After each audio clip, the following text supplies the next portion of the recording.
like to remind everyone on the board and in the audience that we are video recording this meeting as well as voice recording it, and that video recording will be posted on the district website after the meeting.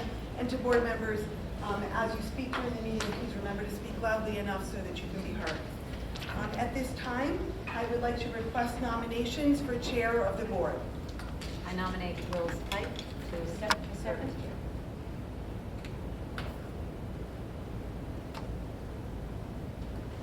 I have a motion that Wills will be nominated as chair. Are there any other motions or any other nominations?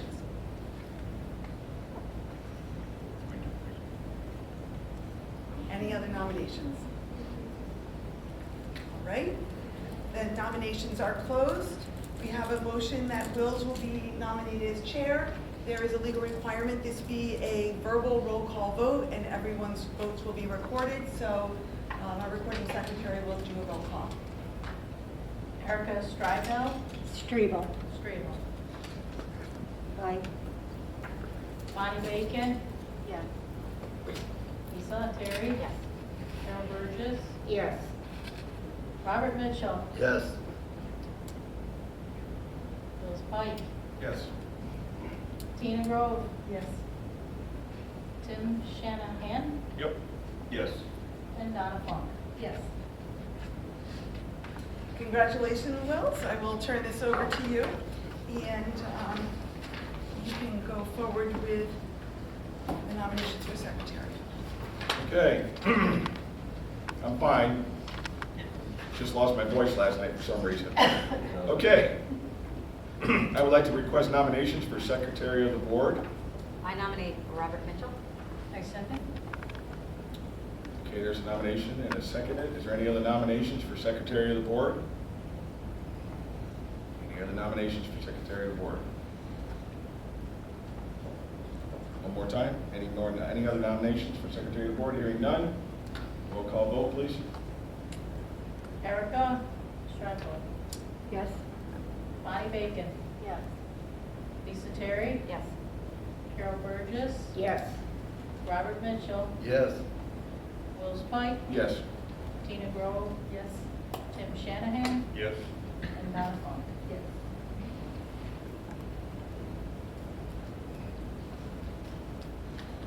I give you your nameplates. Congratulations to both of you.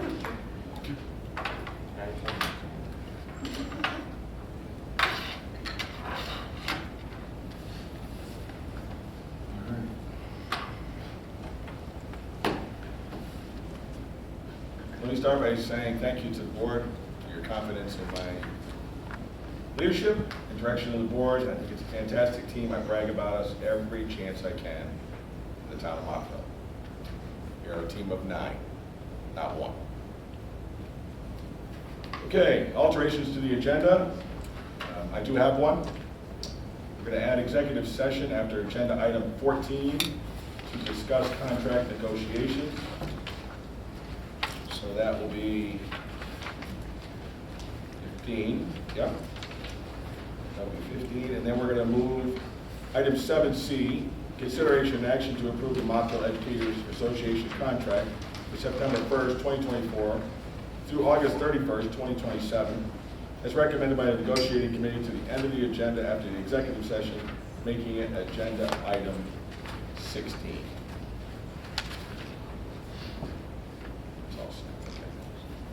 We have a motion for those 2 agenda items. So moved. Thank you. Any discussion? Hearing none, all those in favor say aye. Aye. Any opposed? Any abstentions? Hearing none, motion passed. Thank you very much. Okay, that's part of our meeting. Montville Marbles. We'll start with, Senator J. Pablo, school, please. All right. Jess. Thank you. Welcome new board members too. My name is Greg Woods. I'm the principal at Tile. This is Jess Lilienthal, the assistant principal, and we look forward to working with you guys. We have 3 Montville Marbles from Tile I'm very excited about to introduce. Can we have Gabby McLaughlin come on up first, please? Great. Make sure you keep looking this way because you got a great picture right there. So about a month ago, Gabby came back to class from lunch, asked to use the bathroom, and when she got into the bathroom, experienced a student that was having a medical emergency, a significant medical emergency. Gabby, well beyond her years, stayed calm, asked the student if they were okay, immediately notified an adult, which allowed us to get that student help as quickly as possible. That student is okay, but the way that Gabby responded is unique, especially for her age and her grade. She also kept the confidentiality of that student to herself. It was just really impressive. I understand your mom is in the medical field, and obviously she's passed down some good traits to you, but just the instincts of this young student embodies everything that we want to talk about at Tile, and her quick thinking really helped this student, and we could not be prouder of Gabby. So our first Moffat Marvel tonight goes to Gabby McLaughlin.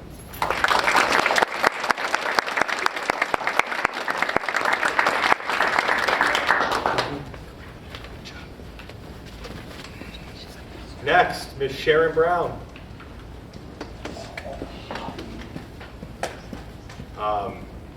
I am not going to be able to do justice to Sharon tonight. She is our ELA coach, and she also teaches grade 8 ELA. The coach was a new position that was put in last year, and she has just completely taken that and ran with it, and has transformed our ELA in grade 6 to 8 at Tile. She is committed. Her work is incredible. She's thorough. She needs no direction whatsoever. Sometimes I need to tell her to just peel it back a little bit because for her own sanity, she is such a great colleague and great leader. Change is really hard for teachers. Teachers are perfectionists. They work incredibly hard at their craft and take a lot of pride in what they do. And when you make a major change, you have to be able to support that change. And I think as administrators, we don't ever think we're supporting them enough. With Sharon, what she's doing with her colleagues, the endless professional development, she's pulled in colleagues from the elementary level and the high school level. She's done model lessons. She's always there as a resource. And it's making a major change. With Lori's help and Diane's help, we've have basically a WIN reading class, which is a reading intervention class that students are getting that is specific to where they're at, and that wouldn't have happened without her leadership. And she just continues to provide this endless support. And I know for, like I said, teachers are perfectionists. They work really hard at their craft, and they can be very stressed out with change.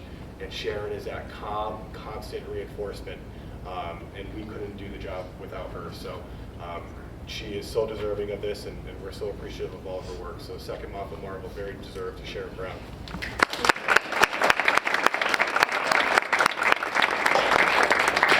And then one more, Noah Schaefer. Come on up here, buddy.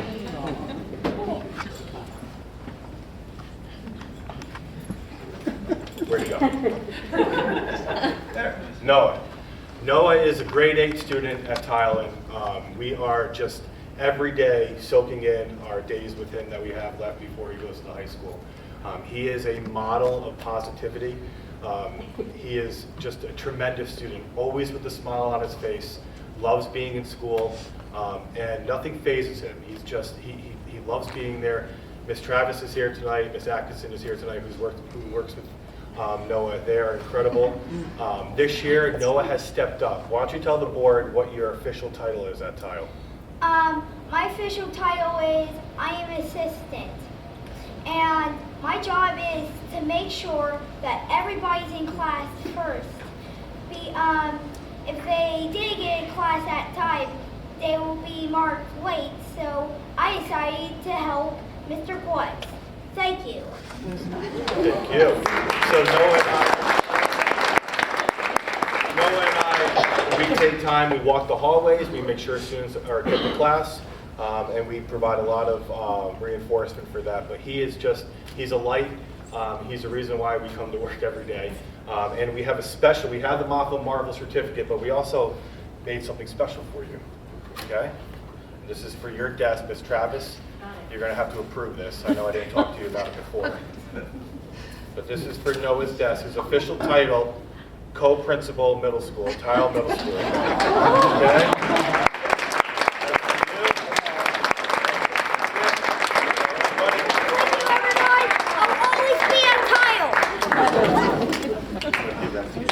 Thank you for sharing that with us. Okay, PBL former campus, please. Yeah, it's a little tough act to follow, but welcome to the new Board of Ed members. I'm David Goldschneider, principal of the PBL and Pathways campus located in the Palmer building. My pleasure to introduce you to Dawn Guntner. If you can come up, Dawn. Super. So, Dawn is our social worker at the PBL and Pathways program. I actually had the pleasure of being on the interview committee that hired Dawn back in the spring of 2003, so a long time ago. At that time, I remember Dawn as being extremely composed, knowledgeable, upbeat, and having a really positive personality. And she's continued to display all of those attributes for over 20 years at the alternative high school setting. I asked some colleagues to share some thoughts about Dawn, and here's what they had to say. Dawn is an extraordinary asset to our school. She is always helping our students to function well both academically and socially. She's happy to talk with staff about our ideas to help students in class. Dawn is a professional that supports everyone at all times. Another staff member said that Dawn provides social emotional support to our population with a level of calm professionalism and expertise that is impressive. She juggles a day-to-day crisis while always being available to touch base with a student or consult with staff members. She's committed many years to this program and to our students and is truly invaluable. I asked a couple of students to share their thoughts as well about Ms. Guntner. Ms. Guntner is an amazing source for reassurance and listening to those who are struggling. She is always available, and if she is not, she tries to see us when she can. Another student said, Ms. Guntner is a good professional school counselor. She has personally helped me through my hard times, and I appreciate her for that. She's a lovely person and offers whatever she can to help a student. I appreciate her, and so do other students. I'm proud to say that she is the best school counselor I've ever had. She's definitely saving a lot of students, and I hope she knows that. So, Dawn, it's with extreme pleasure that you're recognized as our November Monthful Marvel for your fostering the positive self-identity of both staff and students by providing social, emotional, and mental health support. So, congratulations.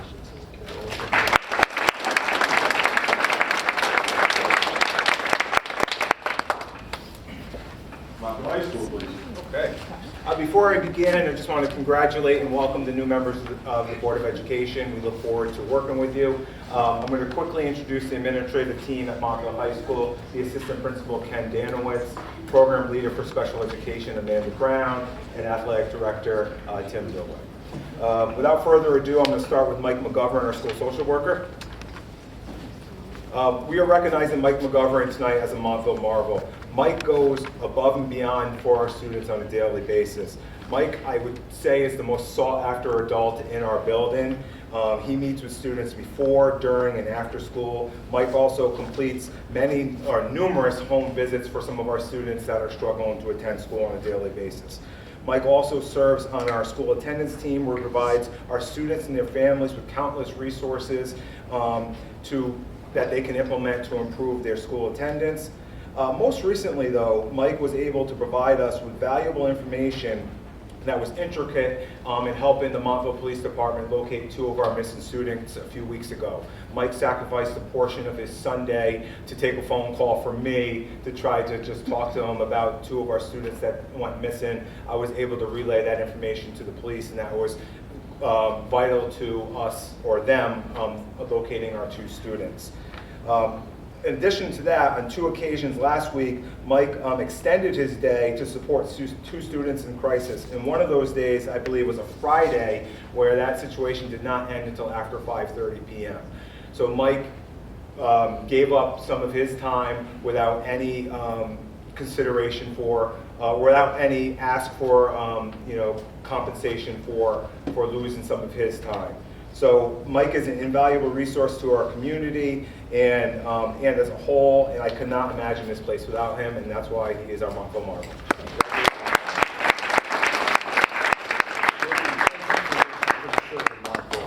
Thank you, Mike. Okay, I would now like to bring up two of our seniors, Taryn Ferragni and Ava Garrow, please.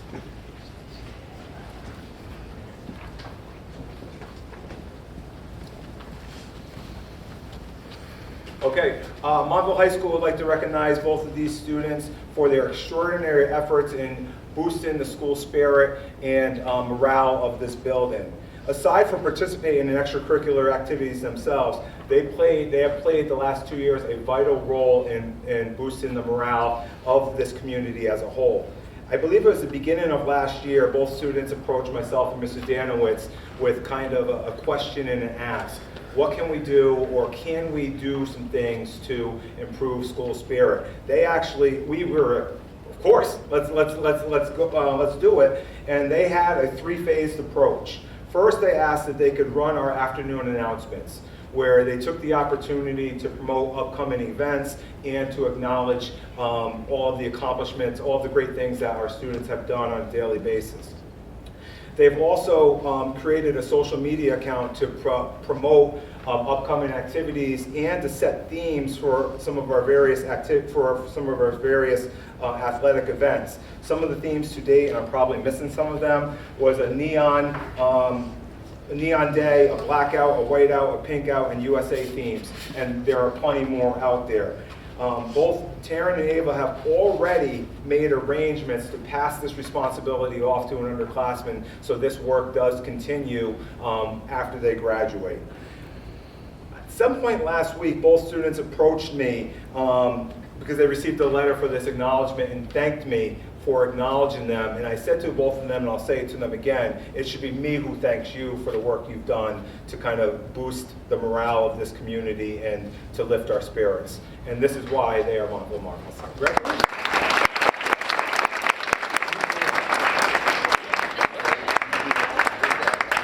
So you must be Tara. Good. Congratulations. Thank you. Okay, that concludes our Montville Marbles. If you'd like to stay, we'd really like you to stay. Now we're going to get into our meeting. So we'll wait a second for people who want to stay. Don't stay.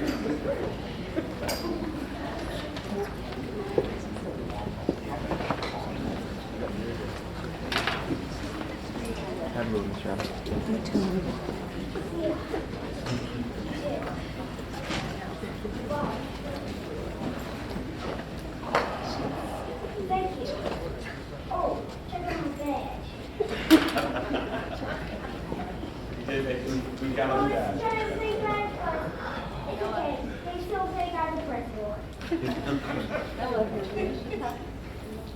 By the way, you guys, thank you for all of this. Thank You're you. welcome. Have a good night. Remember, Tidal Way. We love you. Have a good night.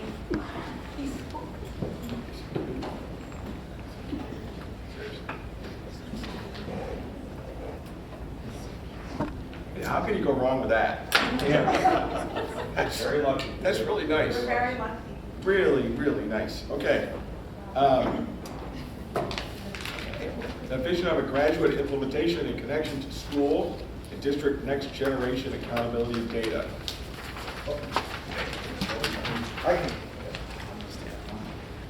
All right. Good evening again. Ken and I will kind of spearhead this presentation.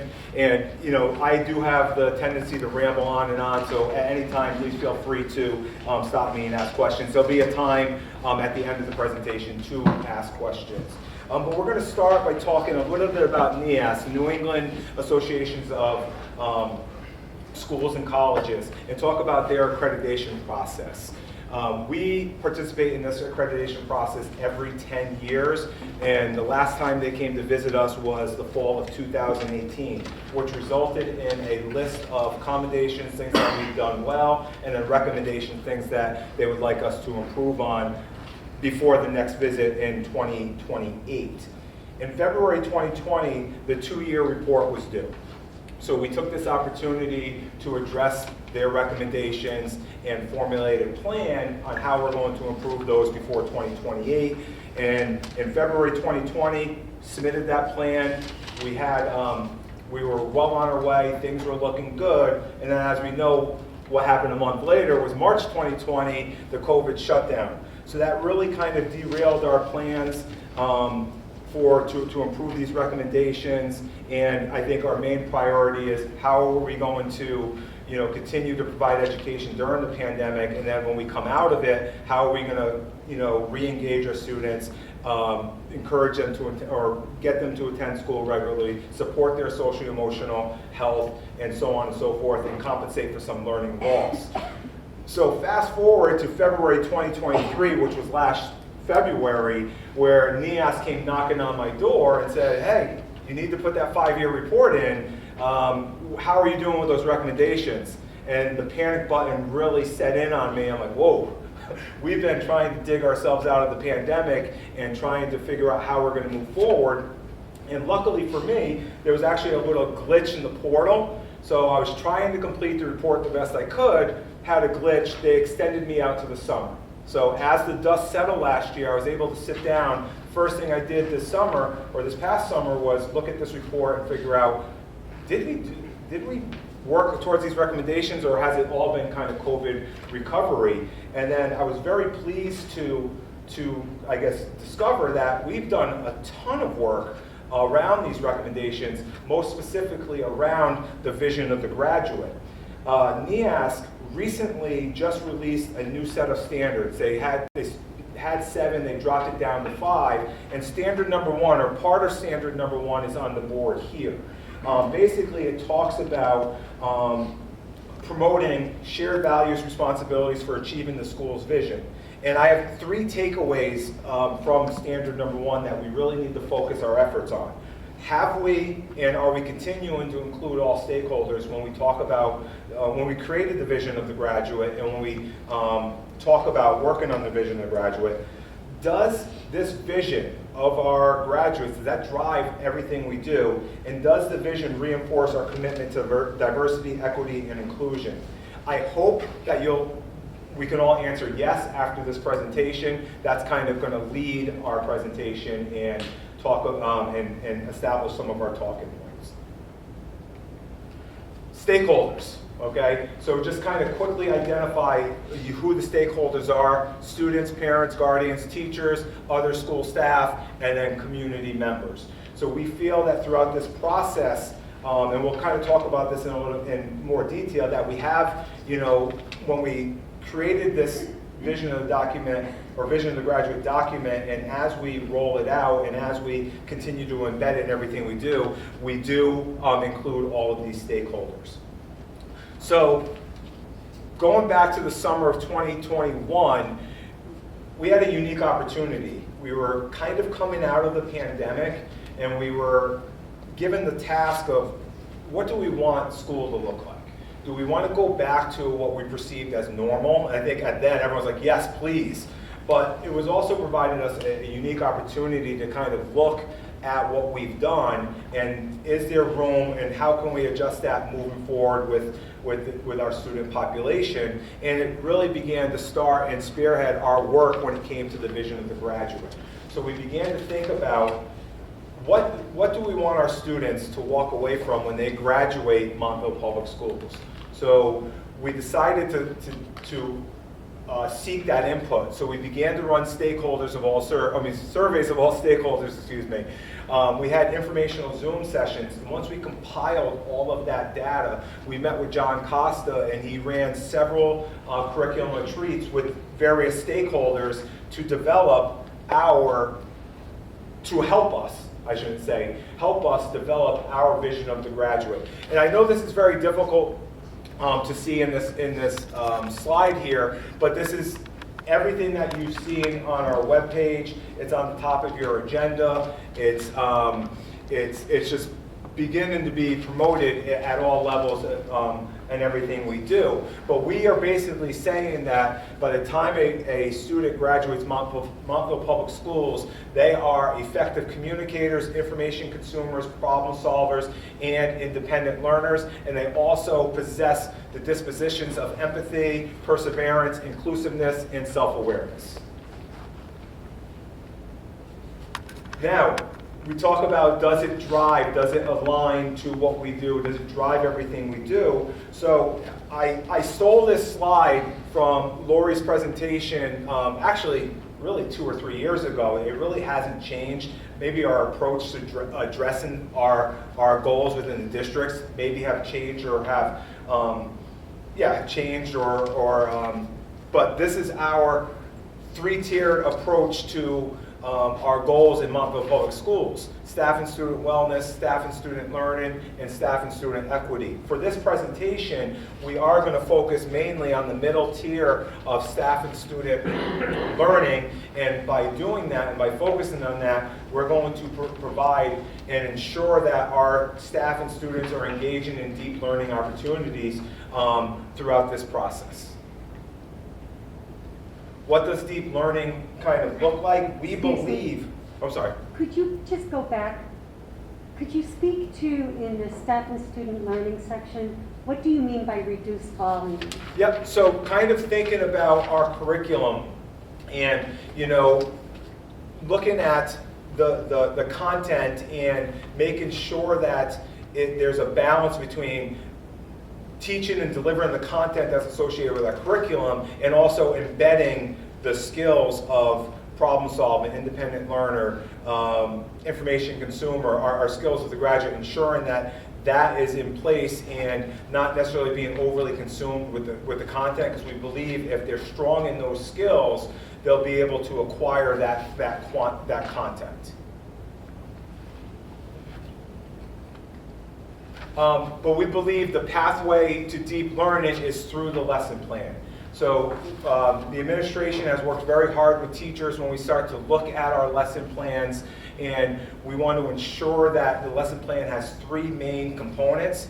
We identify a learning target, what is the desired outcome, formative assessment, we're checking for understanding as students are learning. And we're going to talk a little bit more about the vision of the graduate rubrics a little bit later on in the presentation, but that would be a very clear example of a formative assessment. If we're saying our students are problem solvers, what are we using to assess that skill? And then informed instructions. How are we using the data that we gather from a daily basis to inform and move our instruction to help our students and our staff further grow?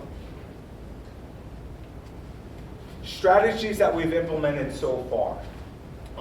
School-wide professional development workshops pertaining to deep learning. I want to just focus on one key word, and number 1 here is school-wide. We provided workshops in relationship to deep learning and to what you're seeing tonight to all members of our faculty, to our paraprofessionals, to our teachers, to our monitors. So they've all been provided opportunities to participate in these deep learning workshops. Number 2, adjust curriculum and lessons to provide opportunities to build vision of the graduate skills. Part of our goal work for our teachers is to begin to look at their lessons, their units, their curriculum, and try to and make those connections to the content you're delivering and how those skills are embedded in the day-to-day lessons and assignments and assessments. Modify those assessments to measure the student's ability to use the vision of the graduate skills. So again, looking at those assessments and embedding those vision of the graduate skills to say, we're doing these things in the class to build these skills, but how are our students doing? So using those rubrics to pull data and pull information onto how they're working towards those skills that we say that they need to have prior to graduation. And then working in their PLCs to kind of review assessments and discuss the student growth. So taking those common assessments and applying these rubrics to them and trying to move our students along the path of the vision of the graduate. Path of implementation. So this is kind of where we're at now in the work that we're doing. and we're looking to embed the vision of the graduate skills and language in the classroom. I believe that's going K through 12 right now. That work has actually been underway. Promote the vision and the graduate skills to all stakeholders. Again, there's a lot of if you look on all of our web pages for our individual schools, you'll see information pertaining to the vision of the graduate, a district web page, vision of the graduate language. And I didn't want to do this. I didn't want to jump around. I'm going to jump around a little bit. Looking back at this document right here, there'll be some, this is kind of a poster that will be present in all classrooms in the building. We might modify it. Some of our students may get a little lost in some of this stuff right here, but this is a clear vision of what our vision of the graduate skills are. So that will become present in all of the classrooms. And then coming into the school in our front foyer, this will be what you will see as you walk into our building. So we're beginning to promote this, share this language out to our community. Hopefully I can get us back to where we were. That's why I didn't want to jump. We are looking at the high school level. The vision of the graduate rubrics are created. We're looking at the high school level to implement these rubrics in the second half of the year and begin to pull data from them. If you look at phase 4 and 5, collection of data and dissemination of data to all stakeholders. Anytime NEAS has asked us to do anything with data around this has been one of the biggest challenges. I've been on multiple visits, I've been part of multiple visits, and regardless on what side of the visit I'm on, it's always a recommendation. School needs to determine a way to review, collect, analyze, and disseminate data. But NEAS can't tell us how to do it. This is kind of that age-old, not age-old question, but this is one of the most difficult tasks that we are, that is passed down to us. However, on a positive note, Lori, myself, and Ken have done a lot of work on thinking about this because we want to begin to collect that data and disseminate that data as early as next year. We've begun to do a lot of work with this, and as a result of the increase or the upgrade in technology, I think, knock on some wood over here, I think we may have a solution. So that is something we're very excited for. And then we're hoping for full implementation by 2025-26 school year. That gives us 3 years before NEAS comes knocking on our door for another visit. And this should be rock solid by then. Rob, I have a question. Yep. Can you just give a little detail about the language piece of this, please? Yep, so embed the language. So if we go back to, I'm over here. If we go back to this, just working with teachers. So I mentioned, and I'll mention a little bit later, that we've embedded all of our goal work around the vision of the graduate. So our student learning goals, our professional goals for our teacher, they're all, they're school-wide this year. So we're able to write our goal to embed the vision of the graduate skills and dispositions in the work of the classroom. So we're starting with working with teachers to recognize and understand exactly what it means to be an effective communicator, what it means to be an information consumer, what it means to be a problem solver, what it means to be an independent learner, and how we can connect what we're doing in the classroom to those skills. So the teachers need to see exactly how the delivery of their content has those skills embedded in them. And then also our students, we've asked the teachers in our goal meetings to do a ton of PR around this, but be authentic in the process as they're talking to our students and as they're talking about their assignments, connecting what they're doing to these skills, because we believe that this is vital for their success outside of these walls. So we're doing a lot of work now in just getting ourselves familiar with understanding the language and getting our students familiar with understanding the language. Because part of that NEAS visit, like I said, I've been on both sides of it, there'll be a committee similar to this size committee where the NEAS committee talks about the vision of the graduate, and everybody in the committee that we assign can talk about it, can give a presentation similar to what I'm doing, can recite the vision of the graduate, all of the indicators. However, when the NEAS visiting committee goes out and about, they talk to all students, they talk to all teachers, and we want everyone to be as familiar with this as we all are and as the people we have on that committee. What we've done also too with our student learning goals this year, with our teachers, we've decided to slow down the process. And what I mean by that is we want to make sure that all of our teachers are fully comprehend this. So, you know, when Ken and I really wrote the student learning goals for the entire staff this year, so our goal meeting should have been pretty quick. You know, there's nothing to discuss. They don't want to sell us on their goal because we wrote it for them. However, Ken and I decided to really take our time with this, and we personally met with every single teacher, the both of us, to talk about this goal, to talk about strategies to embed this goal in their classrooms. So we believe that our teachers are real receptive to this. We had tremendous conversations in our goal meetings, and we also do believe that the time spent was well worth it. Traditionally, you know, if a department is doing the same goal, we could meet with them all at the same time so we don't get super repetitive, but Ken and I wanted to be repetitive this year with our goal meetings. So I get that. So the teacher's the sender and the student's the receiver. Mm-hmm. In just simple terms. So you're relying on that feedback from the receiver, the child, to the teacher, correct? In what regards? Well, you're establishing his communication skills, Mm-hmm. but you're also getting feedback from the child themselves, correct?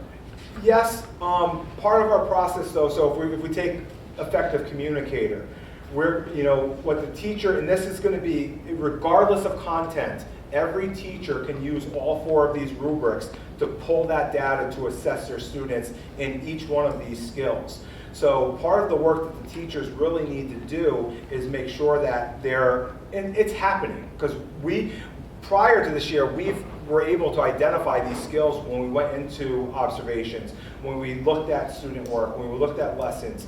But what we really want to do is for teachers to really think about what they're doing and identify like specific assignments, units, periods of instructions, and then exactly which indicators are they connecting to that, so they can actually pull that data from that. So the student can say, I did this in my science class and I was able to reinforce or work on my problem solving skills or my information consumer skills.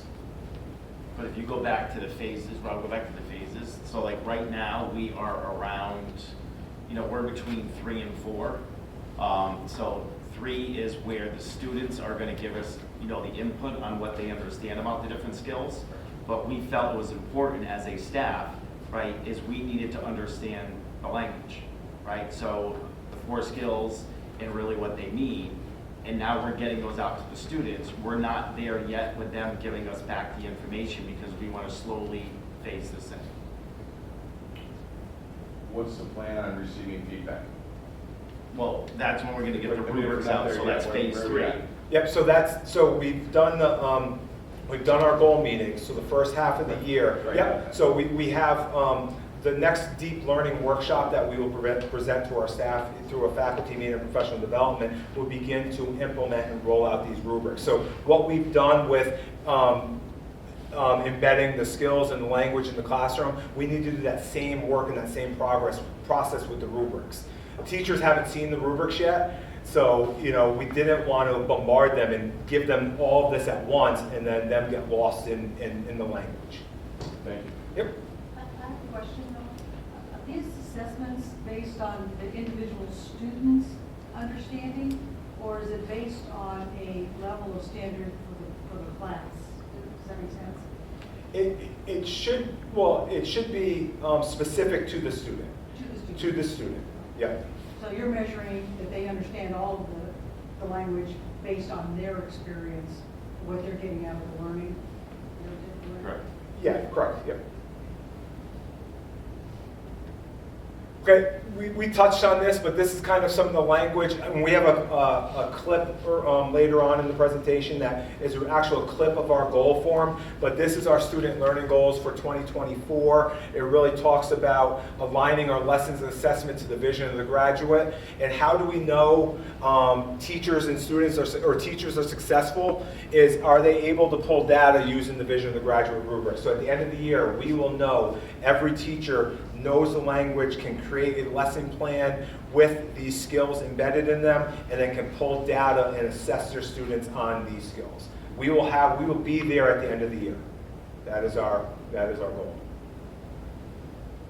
Okay, we're going to move it over to Ken to talk a little bit more about deep learning and the deep learning workshops. So a lot of this work and conversation started last year, and I can't speak on behalf of the principal roundtables that Rob would attend, but the assistant principal roundtables that I would attend with the local high schools, is we started to talk about, how we're going to execute these rubrics, because rubrics, there's a lot of language, they're cumbersome, they're very difficult to figure out. So we wanted to make sure is that the rubrics that we created, not this school year, but the school year before with Jonathan Costa, that they would be effective. And the one thing I continue to hear over and over and over again is that when you use these rubrics with your class, and it doesn't matter what the content is, all right, is there needs to be a rigorous task.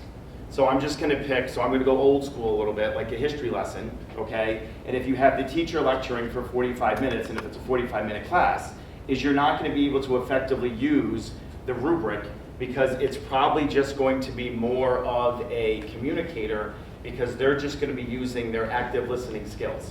Right, you're not going to be able to get them to the information consumer. You're not going to be able to get them to the independent learner because it's just direct instruction.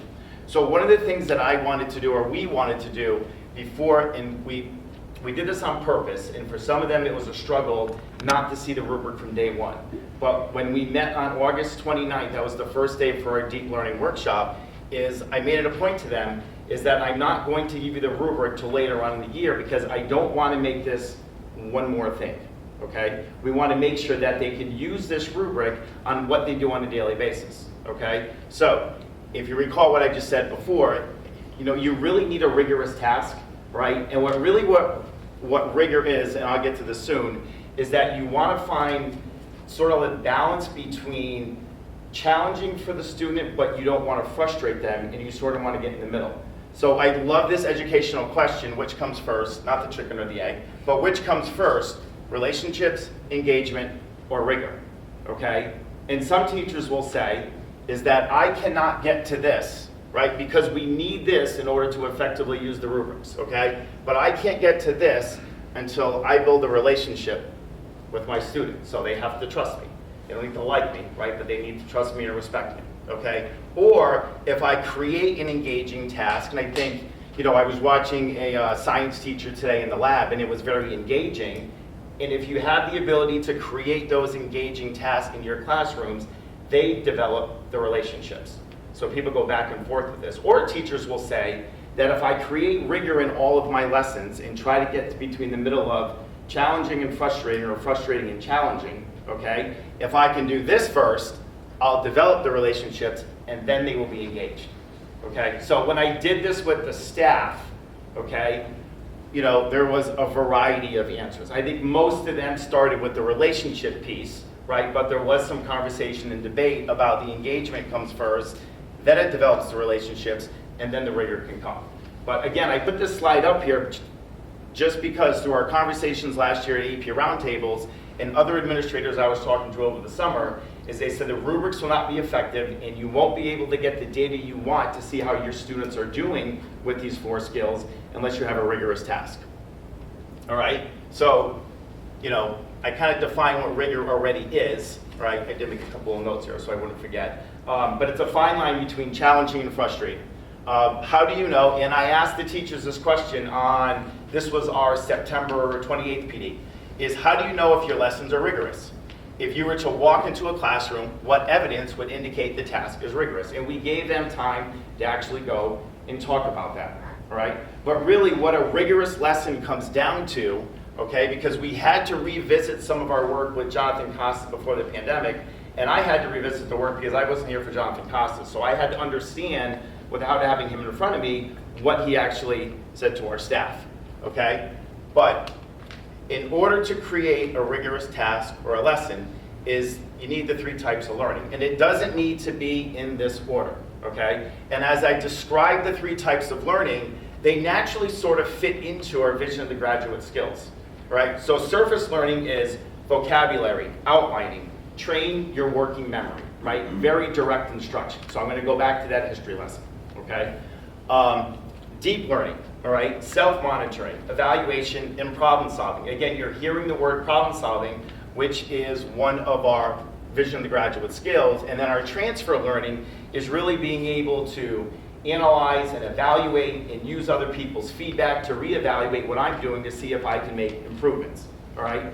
But in a rigorous lesson, it doesn't need to go surface, deep, and transfer, right? And what we were educating our staff on is you need to be able to go back and forth. So maybe in a lesson, if you start with some deep learning, you put them in collaborative groups, right? They're questioning back and forth. You can sort of get a sense, right? There's the formative assessment piece. You can get a sense of what they understand and don't understand. Provide some surface learning, which could be some vocabulary, which could lead to the transfer learning, okay? Or you could just jump right into transfer learning. So I'm sort of thinking about the lab that I was watching or observing a teacher today in science, where the task was laid out to them. And they had to create a vehicle, and it was about pressure and using a balloon, and if I get the balloon to a certain pressure, when it's released, it's gonna make the vehicle move, right? As they were starting there, and then you can see the teacher as they were going through the lesson, okay, as they were bouncing back and forth through deep and surface learning, right? So we really spent a lot of time up until this month really focusing on this, moving to this, and moving to this. And the reason is because if we don't get this, right, the rubrics will not be effective, right? And that's why at our next faculty meeting, which is our next deep learning workshop, is we are going to now put the rubrics in front of them because we've laid the foundation of how to actually go and use them. Okay? What rubric are you using? It was, is that towards the end? Yeah, we have 4 different rubrics for each of the skills. I have a sample of Rubric for rigor. rubric for rigor. So rigor is embedded into the communicator, the independent learner, the problem solver, and the information consumer. It's all embedded in with that. So you can see some of the language in the rubric that gets to the rigor of the lesson. You know there is a rubric for rigor. Correct, but that just wasn't part of, I wasn't. Oh, I see, okay. Yeah, so it's just not one of the vision of the graduate skills, but it's embedded into those skills, okay? So one of the things we wanted to do, right, is, and it's a presentation I gave to our students, is these are certain traits, right, that wolves display. And it was fitting because we are now the wolves, okay? And what I did with the students at the beginning of the year, because Rob talked about the stakeholders. So the first stakeholders we really put this in front of, well, it was the second because we met with the staff before, right? But when we met with the students, we talked about these traits and why they're important to a wolf and how they're similar to what we want them to be.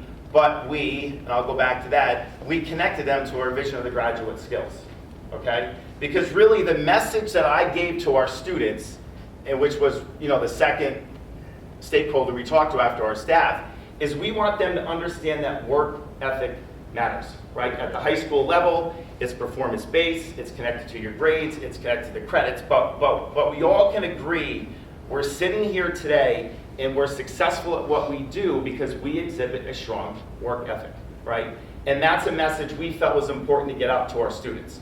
So I grabbed 2 quotes from 2 popular people, all right, because they just know who they are. But this gentleman right here, you know, I find it interesting, not so much of his story, because we've heard this story before of many individuals, right, who are now successful, but the quote that resonated with me the most is, so where I can beat you in grades, where I can't beat you in grades, I can beat you in work.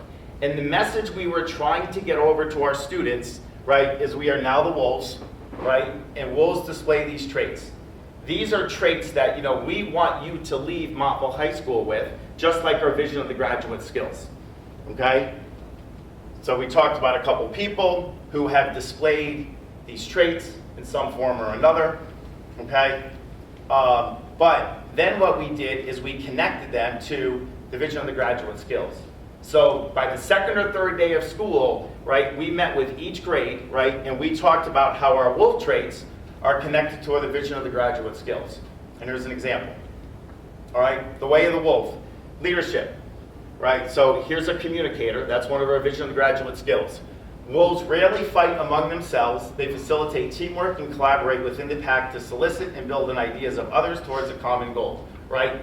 This right here is the trait of a wolf that really exemplifies what we want our students to be as a communicator with one of our Vision of the Graduate Skills. This right here are some of the indicators that fall under the Vision of the Graduate Skill for communicator, right? So we want our students to be proficient communicators. We want them to be able to use precise language, organize an effective message, and employ active listening skills, just like wolves do within their pack. We moved on to information consumer. Wolves are curious about their surroundings. They take nothing for granted and are eager to investigate anything which has potential to benefit the team, right? So this is a wolf trait that we feel was connected to an information consumer, but these are some of the indicators that fall under information consumer. Explore and identify tools and strategies. You know, I'm thinking about, in that science lesson, in the science lesson that I observed today, right? I could see a lot of this happening.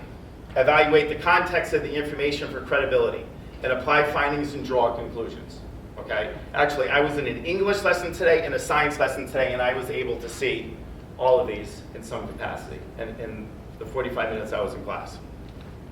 You know, we moved on to a problem solver. Wolves hunt to live, they don't live to hunt. When a hunt is unsuccessful, wolves refine their plan to ensure they are able to capture their next prey. They do not panic. And that's one of the things we saw coming out of the pandemic with our students is the ability to display grit and perseverance when they were hit with an adverse situation, because things were not normal for them. It wasn't normal school for about 2 years, okay? And these are some of the indicators under problem solver. Research possible solutions. Develop and implement a solution that demonstrates innovation, flexibility, and creativity. Reflect on the process. I go back to the English lesson about poetry today, how they really reflected on the process of using those poetic terms really to enhance the imagery of their poem to their peers. So we are seeing a lot of this already with our students from our observations, and Rob's going to get into the evaluation piece here within the Montville School District, all right? Because we are looking for these Vision of the Graduate Skills when we go into classrooms. Then the last one is independent learner. Wolves rely on teamwork to survive. Each pack member takes pride with their own identified role, right? And these are our indicators under independent learner. Identify interests, needs to generate a meaningful goal, self-monitor progress to make necessary adjustments. I actually saw this in a algebra class 2 weeks ago. There was just a round-robin activity going around the classroom, and that if students were not understanding how to use the variable or the certain exponent, is that they were self-monitoring their own progress because they could use resources such as their peer. There was visuals around the outside of the room that were created before, or they just had notes in a notebook. So again, we're seeing this already with our students, and use feedback to self-evaluate the process towards a goal. So these 4 skills right here are directly connected to the traits of our new mascot, right, which we want our students to be when they leave here, because we feel that work ethic matters, all right? And then these are our dispositions. Wolves are tolerant of each other as well as patient. If one pack member is lagging, the rest of the pack gives it a chance to catch up. This coexists and help establish unity among the group. And this really right here ties into a lot of the work that we do within advisory and just being good people, right? And that's our equity bucket as well, that we connect with advisory. Okay? Any questions from my part before Rob gets into this? Let me just say this. I'm old school, kind of funny you say that. It's interesting, you never hear the words accountable, responsible, and disciplined in any of this. Is that curious to you? I'm not saying I think it's a wonderful presentation. Those are core values a child learns. I mean, is that taking for granted that this is intuitive to children coming into the school system?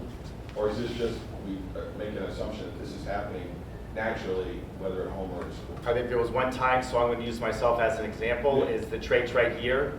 It was intuitive, it was taught, but family dynamics have changed, and I just had this conversation with a staff member today, and I think as educators, yes, this is now our job.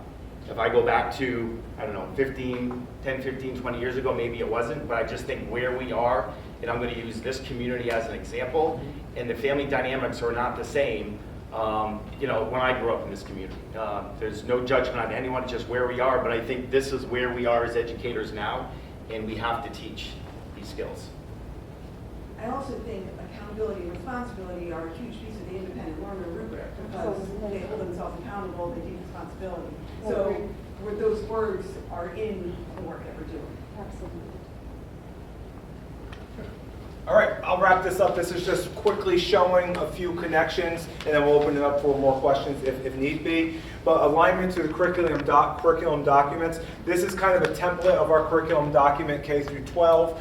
And we spent the last PD at the high school level working on curriculum, kind of making modifications, updates. And if you look at this top box here, it shows the direct alignment to the vision of the graduate skills. So this particular unit of instruction is addressing or reinforcing effective communicators, information consumers, and independent learners. So all of our curriculum documents will have this component added to it that, so when you look at our curriculum, you can see exactly what the unit of instruction is, what the essential questions, what the activities, what the assessments are, and how does it all circle back to the vision of the graduate work. We've really, a lot of our work outside of kind of curriculum goes back to our lesson plan development where this work is happening, but we are updating curriculum as we speak to be reflective of the vision of the graduate skills. This is just a snapshot. We put this out in a different format, but this is our goal around the vision of the graduate skills and dispositions. Like I said, you saw this already, but this is the school-wide goal that every teacher is working on this year. Alignment to teacher observation. So when Ken, myself, and the department chairs go into classrooms, actually all administrators, I should say, go into classrooms, and this is district-wide. We spent a little bit of time this summer updating our teacher evaluation form, and we added this bottom box here to have specific indicators so teachers know that we are going in there looking for these specific components of their lesson. This is a sample, and this is one of the first drafts of our communicator rubric. And again, if you look at it like this, if we were to, and it's actually, this is half of it, and here's the other half here. If we were to disseminate all 4 rubrics with all that other additional information, I think you could see how someone may get lost or overwhelmed in this process. But we do believe that when we roll this out next month, our teachers are ready to receive this information. In fact, in some of our goal meetings, they were asking for this for us, and we were please be patient with us. And we're not trying to hide anything from you, but we just want to make sure that everyone is ready to receive these.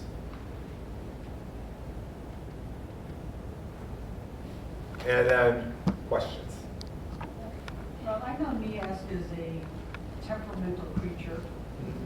Do they have their own vision of a graduate standard, or does each school just come up with They allow us the flexibilities or liberties to do that, because it really should speak to all those stakeholders. So if NIAS says, if they establish their vision of the graduate standards based off of whoever they've reached out to get that information, it wouldn't necessarily be appropriate for us to implement those exact same So they don't skills. try to guide you or They tell don't. you what our vision? They have no problem telling us how to improve and recommend things, but they don't give us some of the information that we are seeking from them sometimes.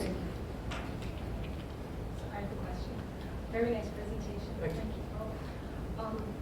So you're looking at lesson plans.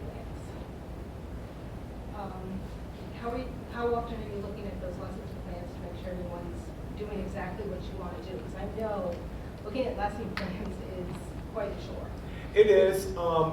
We are like, we're taking opportunities, so part of our evaluation plan is teachers bring lesson plans, or part of our goal meetings and review of practice meetings, teachers will bring lesson plans in and we will sit down and we will dissect the lesson plan. But like you said, it's a chore. It's not something we can do regularly. But I think throughout this entire process, starting with the SLG meetings, through the observations, now that it's part of this form here, we're going to be able to see that evidence of that happening in classes. And part of our feedback is if we don't specifically, and it's not logical, I don't say, we might not see it every single time we go in there, but if I go into a teacher's class, a couple times and I still haven't seen that, part of my conversation is I really need to see some evidence next time we're in there. And then part of their PLC groups, they do break out lesson plans, they look at how they're assessing these skills and how they're embedding these skills. So it is happening, but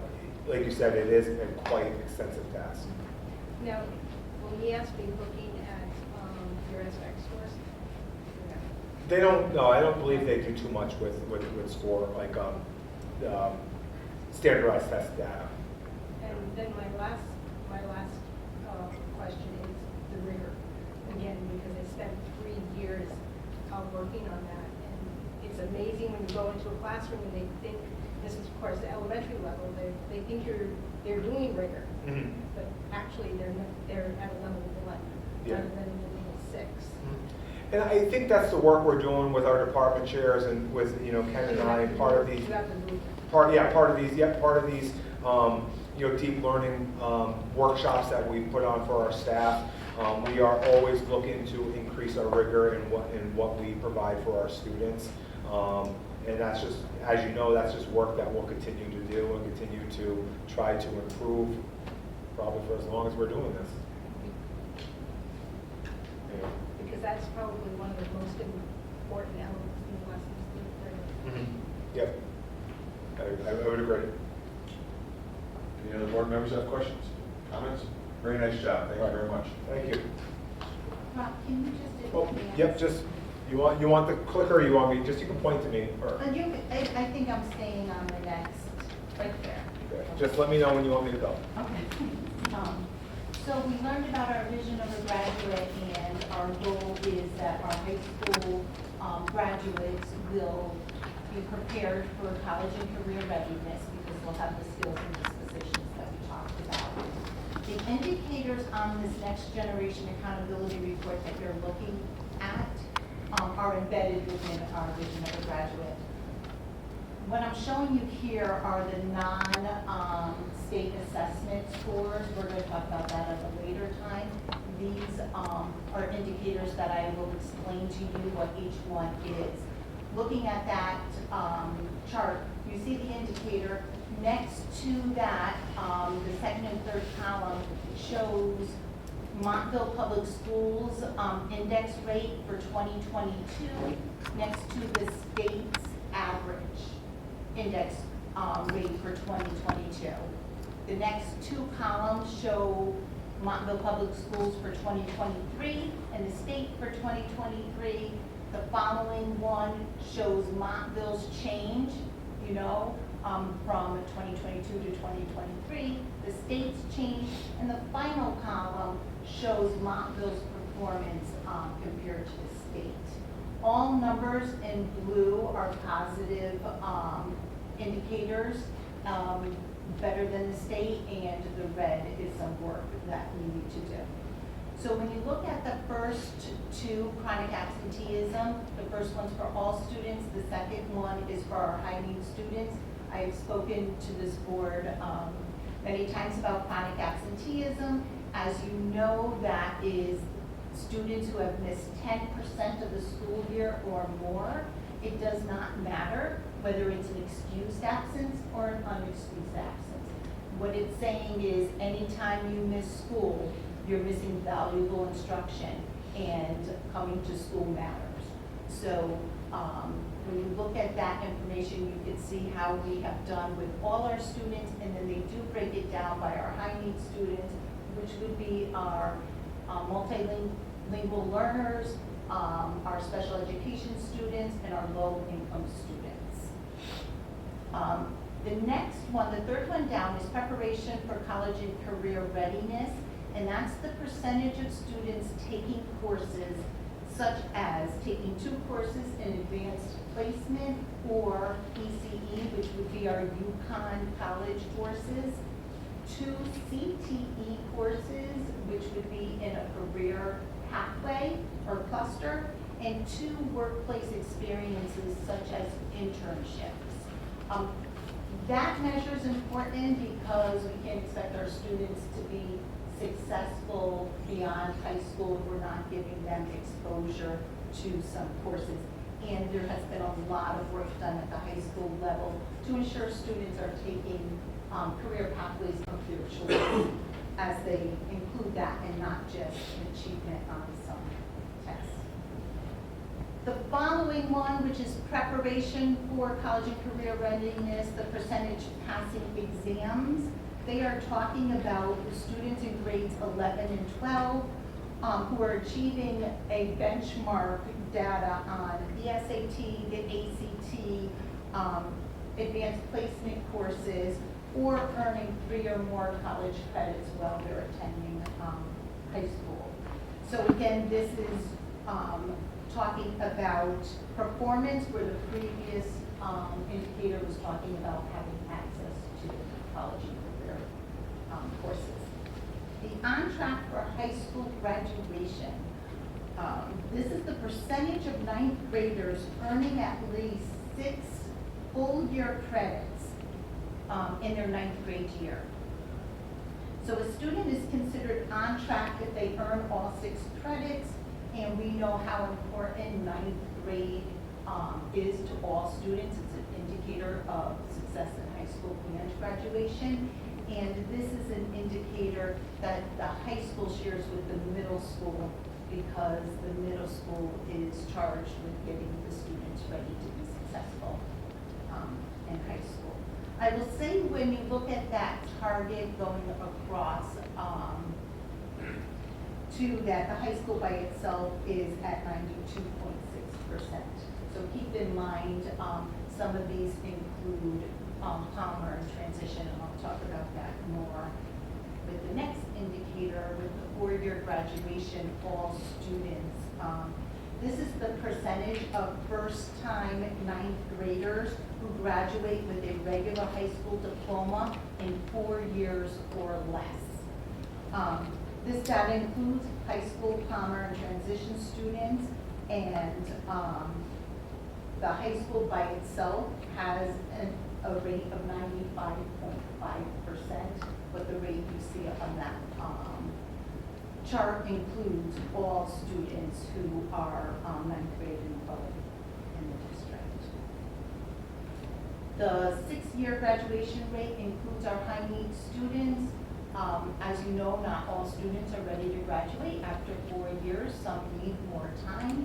That can include our multilingual learners who are coming in at the middle school or high school level, or where we see a lot of this would be with our students that move on to our transition academy. We've had a huge influx in students attending our transition academy, both in district and out of district, and that does have an impact on the 6-year graduation rate. I will say that the high school by itself has a 98.5% rate, but when you factor everything else in, that's the rate that you see on the chart.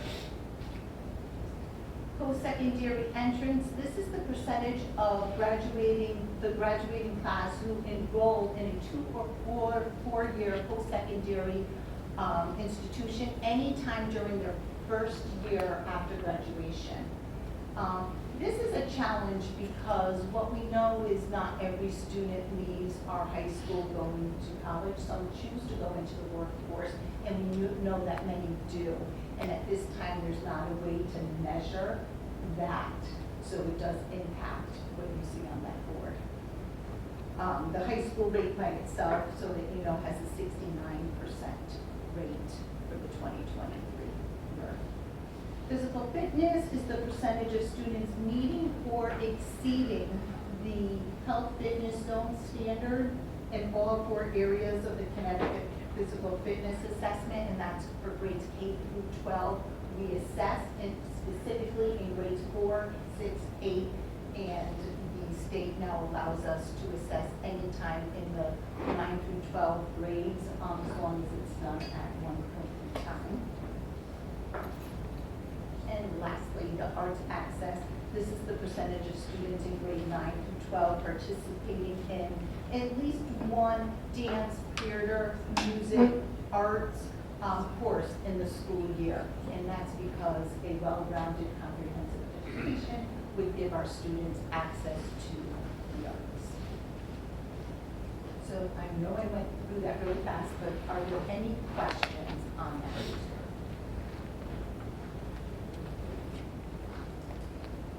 Okay, so I just wanted to make sure that everybody understood those particular markers that were in red as we analyze our data. You know, we get a better understanding of where that's coming from, and we continue to work towards that. Good. Okay, sorry. No, go back. No. So what we left off of that next generation accountability report was the top half of it, which is academic data. That's where we look at standard balance scores, SAT scores, and as we did last year, we're going to divide the presentation of academic data into multiple board meetings because there's quite a lot there. And we've done a tremendous amount of work since our meeting last fall when we talked about our academic data, so we'd like to take the time to go through that with you. So our schedule for you will be in December. We'll take a look at ELA. We will have an E&E meeting before each board meeting where we look at the curriculum together and the changes in the work that we're doing on curriculum, which is very substantial. And then at the board meeting, we'll take a look at what's going on with instruction and data so you can kind of put together a full picture of where we're going with ELA. Similarly, we'll take a look at our STEM subjects in January. And February, we've set aside as that's usually budget presentation times. We'll take a little break and look at the budget. But then in March, we'd like to, and last year we never did this, but we'd like to take some time to take a look at the things that we don't have that state assessment data for, what's happening in social studies, what's happening in our, we call them exploratories in the middle school and electives at the high school, but you know, those other, not core content areas, but really important areas, especially for that college and career readiness. And lastly, in April, we want to be able to talk to you specifically about our special education students because we know that you invested heavily in our budget this year in special education, and we want to, as we close the year out, tell you how that's worked. You know, what have we done with the additional teachers and what's the impact they have on our students. This is kind of our schedule of presentations due this year, and you know, be patient with us because it takes a lot of time, but we'll roll out one thing at a time and really do justice with it. The one thing I do want to point out to you now, if you give me the next slide, please, is that those next generation accountability reports have some real points to celebrate. As you saw from the first slide that Diane shared with you, there's a lot of blue there, a lot of places that we improved from last year, and places that, most places where we outperformed the state. The two special recognitions were to Dr. Charles E. Murphy Elementary School for their especially high growth of high need students in ELA. At Murphy, their high need students' performance and growth was tremendous compared to the previous year and compared to the state. So they were cited for that, as was Oakdale Elementary School for high growth of high need students in mathematics. We are typically cited by the state for multiple schools for their performance, and these were the two areas for this past year. So we'll talk about the why of that as we get to those presentations, but I just wanted to share that really, really good news with you. Other questions before we move to business? Thank you very much.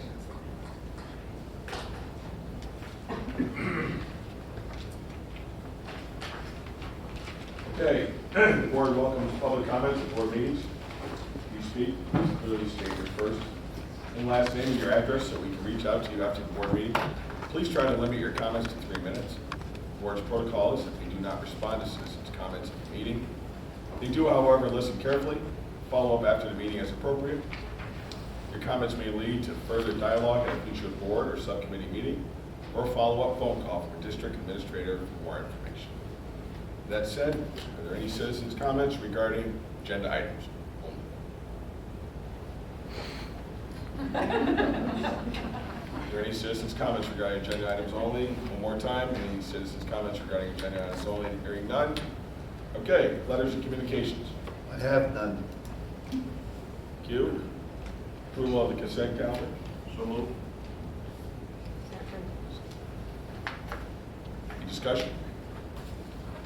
All those in favor say aye. Aye. Any opposed? Any abstentions? Hearing none, thank you. Lori, budget update, please. Kathy and I talked together about the budget update. Obviously, she could not be here tonight, but I can share with you where we are with the budget.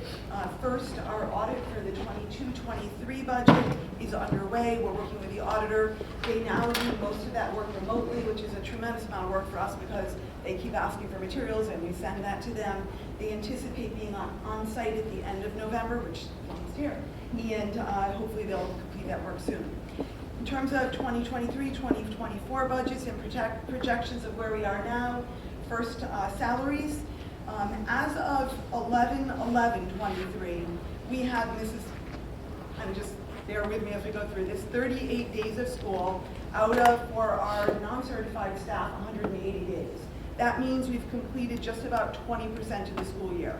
So Kathy's trying to project our expenses, what we've paid for to date, and if we continue in that same way for another 80% of the year, where will we be? So it's a little bit difficult to do those projections. They're not perfect, but at the trending that we have right now, we see the salary count as a whole is projected to end under what we budgeted, which is great news. Additional trending will give us obviously more reliable projections for the salary account.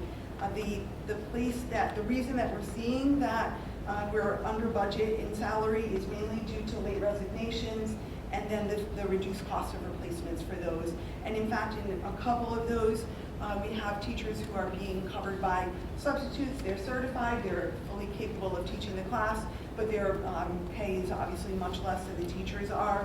We will see probably a shortfall in our substitute line, but it'll be more than offset by the savings in the salary line. So if that continues, we expect to see some savings in salaries.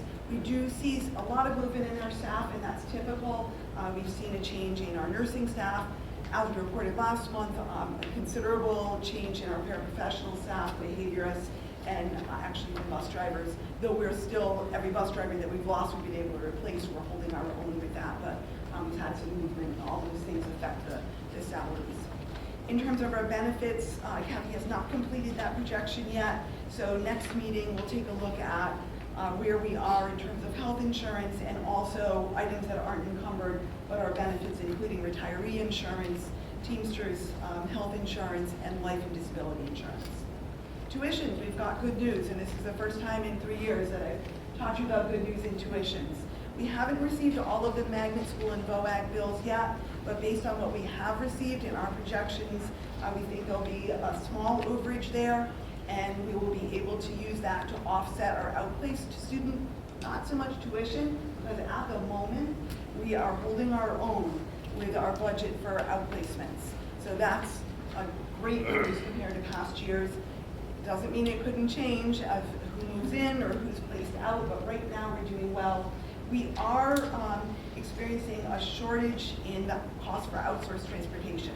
But perhaps if we, end saying that we've got some savings in our tuitions and magnets, that's a place where we could make a transfer later to offset the transportation for outplaced students. We also expect that we will have more information of our town's excess cost grant. That information is being submitted in December.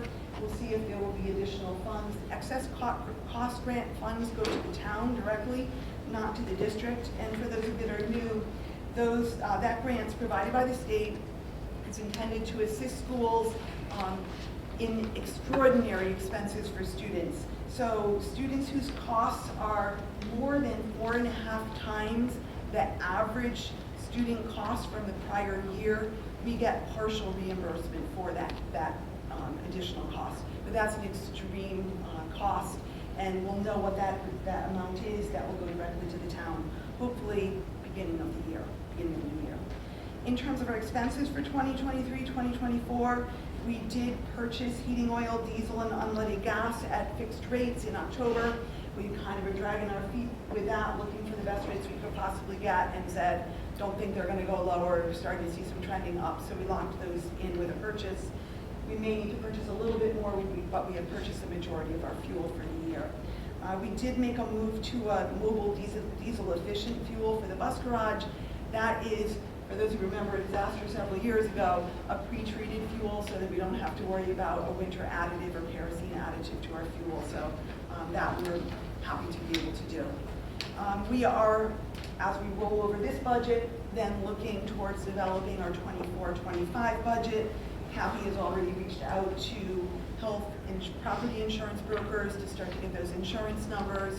We're talking about the teacher's contract tonight. Once we know that, we'll be able to start to roll over salaries and start to build that budget for next year. And lastly, in terms of capital projects, the school construction grant application for the tile roof replacement went in before October 10th. I would have expected we would have heard before. Every month you can apply from the 1st to the 10th, that we would have heard before the window in November, but we did not. I'm hoping that's good news because we should have had the opportunity to reapply if it wasn't. But Kathy had called 2 weeks ago and they said that something should have come to me last week and it didn't. So hopefully we'll hear very soon on that. That would be then a really quick turnaround to finish the engineering design, get it out to bid, and try to be ready for the tile roof replacement this summer. And we are just about finished with the HVAC grant application for tile. That will probably go in the end of this week. And as you know, we'll be working on the additional HVAC grants depending where the bond goes. Questions? Kathy's on here, so I'm a little limited in my answer, but. All right, thank you. New business, consideration and action to review the board liaison vacancies. We have vacancies in Montville Education Foundation and Montville Youth Service Bureau. Tim, would you like monthly? Sure. I make a motion to appoint Tim Shanahan to monthly service. I'll second that. Any discussion? Hearing none, all those in favor say aye. Aye. Any opposed? Any abstentions? Thank you, Tim, for stepping up. And then the Montville Education Foundation. I don't know much about that, to be frank. Montville Education Foundation is separate from the school system completely. It's a group of community members who do a tremendous amount of fundraising and then provide a lot of grant support to projects in our schools, as well as to other educational, like St. Bernard's going to buy other educational facilities in the community. But those grants range from mini grants to $10,000 grants, and they do tremendous fundraising through the golf tournament every summer. Usually they do a concert at Mohegan Sun and some smaller fundraisers as well. So the liaison goes to meetings and reports back to the board on the progress of the MEF. In their absence, I go and report back to the board. So it's a really hardworking, powerful, small group of people that's getting a tremendous amount done. Mighty quiet in here. Anybody like to volunteer for that? Do they have a meeting schedule? So It's monthly meeting on Mondays. It's the third Monday because it was just yesterday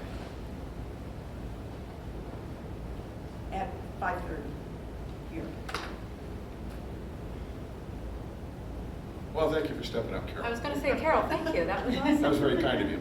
I was, All right, I'll make a motion. It seems like she's got an opening. I'll make a motion to nominate Carol Burgess for I'll second Montville that. Education Foundation. Second. Okay. Carol, I'll fill in when you Thank you, can't. Carol. Any discussion? Hearing none, all those in favor say aye. Aye. Any opposed? Any abstentions? Hearing none, thank you. All right. Consideration and action to review committee vacancies and assignments for board members. Current vacancies, we have 2 on E&E, we have 0 on communications, and 1 on policy. I make a motion to appoint Bonnie Fate into policy. Second. Okay. Any discussion? Hearing none, all those in favor say aye. Aye. Any opposed? Any abstentions? Hearing none? Thank you, Bonnie. I appoint Donna, I make a motion to appoint Donna Funk to EE. I'll second that. Any discussion? What is E&E? Educational Evaluation Committee is where we take a look at curriculum, at new textbook adoption, new program adoption, and typically the administrators and teachers will come in, present the work they've done. It's where we will take all our new curriculum work and explain what we're doing with curriculum to drive instruction across the district. It's quite interesting. Yeah. Thank you. Would you be interested in that? I think that my learning curve is going to be needing to catch up a lot. Want to get on EE? I make a motion to appoint Bonnie Bacon to EE. Did we already vote on Don? They usually meet at the same time as policy. Oh, they do? Oh, well, sorry. Connie's on policy. We need 2 E&E. We have Donna up right now. Right. Right. Well, let's get Donna taken care of. All those in favor of Donna, say aye. Aye. Any opposed? Abstentions? Hearing none. Thank you, Donna. Now we need 1 more for E&E. Tim, how about you? I'm already on it. You are? He's already on it. I mean, if Bonnie wants to do both, we can certainly have them not meet on the same night. Doesn't matter. I'm willing to try, I just have to be, Oh, you'll like it. It's very user-friendly. It's nothing difficult. okay. It's very user-friendly. You'll like it. I don't mind difficult, I just, Yeah. the learning curve. Oh, no. So then I make a motion to appoint Erica to EE. I'll second that. Any discussion? Hearing none, all those in favor say aye. Aye. Any opposed? Any abstentions? Thank you Thanks, very much, Erica. Erica. All right. Vacancies filled. Good.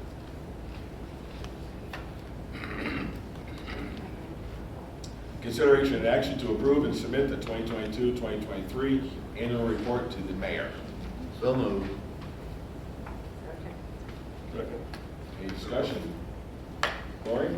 This report is in your board materials, and I just want to draw your attention to the points that Rob and Ken made, because if you take a look at that report, you'll see that it starts with our vision. You'll know that it then moves to our skills and disposition, or our definition of deep learning, our skills and dispositions of a graduate, and then tightly tied to that would be the district-wide strategies that we're using. Those are the 3 prongs that Rob presented to you, followed by what is the board doing to support those in the strategies the board implements, and then my report to the town on what we did last year. So based upon what your strategies were, what was the actual work that we did through the board and the schools, and I tried to detail that and tightly align it to everything that Rob and Ken talked about.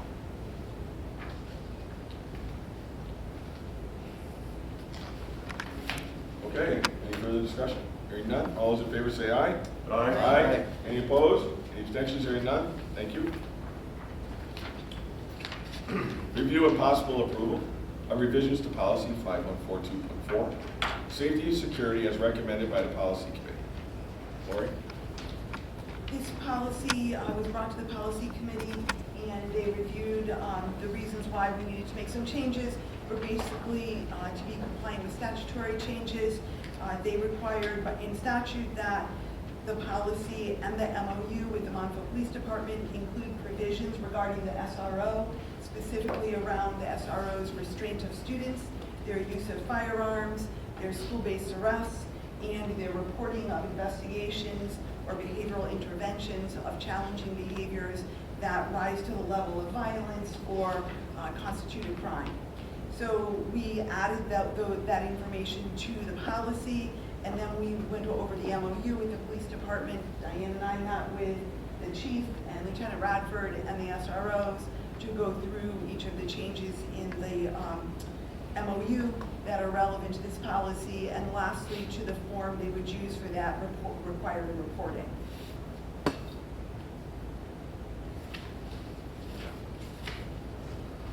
Okay. Do we have a motion? Motion? Second. Second. Any discussion? Hearing none, all those in favor say aye.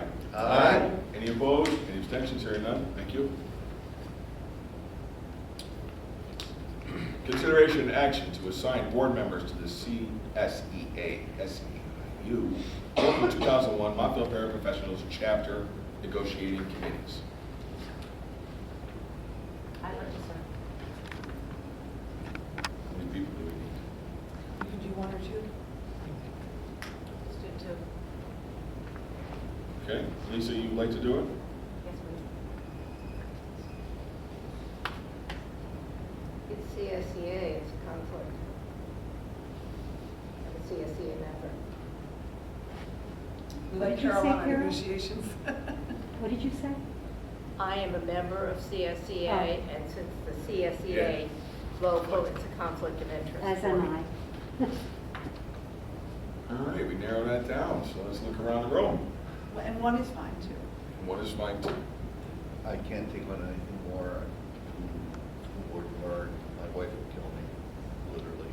Okay. I'll sit on the Paris, right? For the parish, yes. This is a contract that runs through August 2024, and I talked to the rep, and she's hopeful we can start in January, which would be great, because the last time we did it, it was really late, and that was very difficult for us. It's nice for us to have this wrapped up for budget. And that's a much simpler process. The teachers, I use an attorney, and we have several meetings. It's like 3 meetings probably.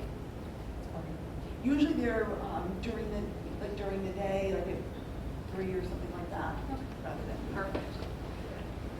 Okay, so all those in favor of signing Lisa and Tina to negotiating from paraprofessionals, say aye. Aye. Any opposed? Any abstentions? Hearing none. Thank you, ladies. All right. Consideration and action to assign board members to the CSEA, SEIU, Local 2001 Montville Secretaries Chapter Negotiating Committee. Can I just say that it's the same CSEA, it's the same rep, the contracts are very, very similar. So if you don't mind, it would be easy for you to roll from one to the other. Oh, two fussies. You're killing us. Very nice. I like that. Very good. Nice. All those in favor of Lisa and Tina? Sitting on Montville Secretary's Chapter Negotiating Committee, say aye. Aye. Any opposed? Any abstentions? Hearing none. Thank you again, ladies. Perfect. All right. Good. Step right up. Nice. Okay. Let's see. Old business. Committee liaison reports. Policy. Obviously, there's no meeting. Education evaluation, there's no meeting.